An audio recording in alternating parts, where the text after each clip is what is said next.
Though the Sith revel in fear, Palpatine's own fears and insecurities may have kept him from taking on an apprentice even stronger than Dooku or Maul. Introduced to Star Wars viewers in the 2008 Clone Wars movie, Asajj Ventress came onto the screen as a sinister force to be reckoned with. From being born into the fearsome Night Sisters, a powerful Covenant Dathomir in tune with the dark side of the Force, to slavery, to a short span of time as a Jedi Padawan, to her eventual training under Dooku himself, Ventress presented a complicated character who was incredibly strong in the Force. By any thinking, that strength should have made her an attractive apprentice to Palpatine. She was younger than Dooku and possessed a high level of raw talent, but it is that precise growing power that prevented Palpatine from choosing her over Dooku. It's no great secret that Maul and Dooku disappointed Palpatine in the end. Though his ultimate goal was always Anakin Skywalker, those apprentices along the way never lived up to his expectations.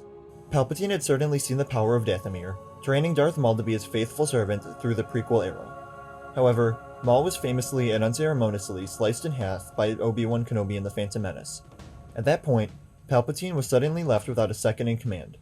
Of course, it was later revealed that Maul had survived the slicing, sustained in part by the dark side.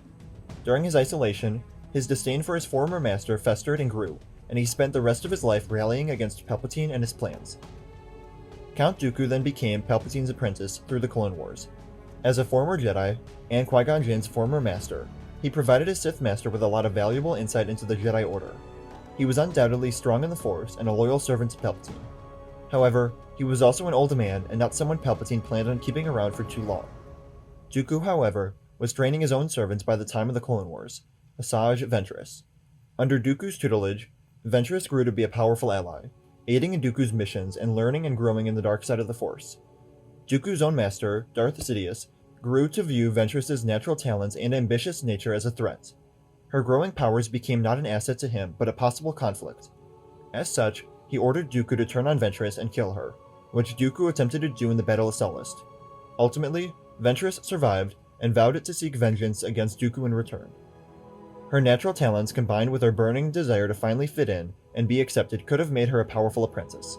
She proved a formidable opponent when she put her mind to something, which would have dovetailed with her original design as the film's first female Sith Lord. But while Palpatine valued strength, what he feared more than anything was a strong will. He pursued and molded Anakin because of Skywalker's powers in the Force, but also because he had a mind acquiesced to servitude. Ventress's own will was too strong, and that scared him. Had Palpatine recognized and valued her powers, though, her own story would have been way different. Not only would Palpatine have had a worthy apprentice at his side, but Ventress would have had her own redemption arc. It would have been a professional victory for Asajj, but not a moral one. She likely would have gotten to know and love Quinlan Vos as she did, and would not have died sacrificing herself to save him, redeeming herself. By not appreciating Ventress's powers, Palpatine lost himself a powerful ally, but gifted her the chance for a hero's death.